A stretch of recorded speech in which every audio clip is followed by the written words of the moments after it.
търговска организация дава следната разшифровка на термина commercial scale. Търговски мащаби означава нещо, в никакъв случай не означава търговска дейност, означава нещо различно. Тоест commercial scale и commercial activity в никакъв случай не трябва да се приравняват. По-конкретно, термината търговски мащаби има предвид определен праг на размер. Моля, върнете внимание, определен праг на размер. Става въпрос за количествен критерий. И в никакъв случай не включва качествена оценка на целта на дейността. Нещо повече, панела, който решава този спор, категорично казва, че не може да се интерпретира термина commercial scale абстрактно, въобще, а само по отношение на конкретен продукт. Естеството на продукта става въпрос дали са чорапи, пантофи или автомобили, да. Само по отношение на конкретния продукт и по отношение на капацитета на конкретния пазар. Тоест, праг на размера на нарушението с оглед на естеството на продукта и обема на пазара.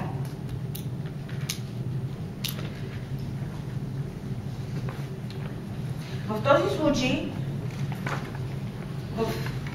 под търговски мащаб може да се разбира малко количество или голямо количество и термина commercial scale трябва да има конкретна интерпретация във всеки случай, гледна точка на естеството на продукта и обема на пазара. Що се отнася до член 23 алинея 1 на ТРИПС,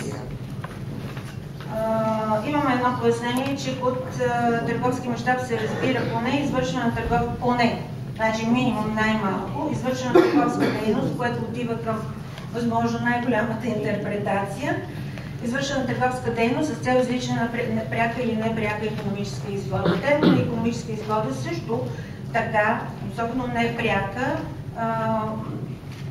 предполага интерпретиране в посока на обществени групи, които до този момент не са попадали под наказателни санкции, например една неправителствена организация, която е закупила дадени стоки на даден пазар, значи не ги е крала, не ги е взела с взлом, за целите на реализация на някакъв образователен и социален проект на територията на своята страна, може да се окаже, че има непряка икономическа изгода, защото тя се изкарва парите чрез финансиране по този проект. Така, това са наказателните санкции. Аз ще наистина много ще се радвам, ако чуя колегите как се отнасят към този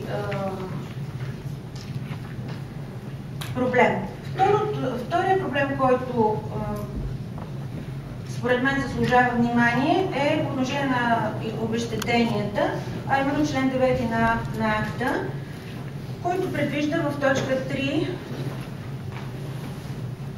Б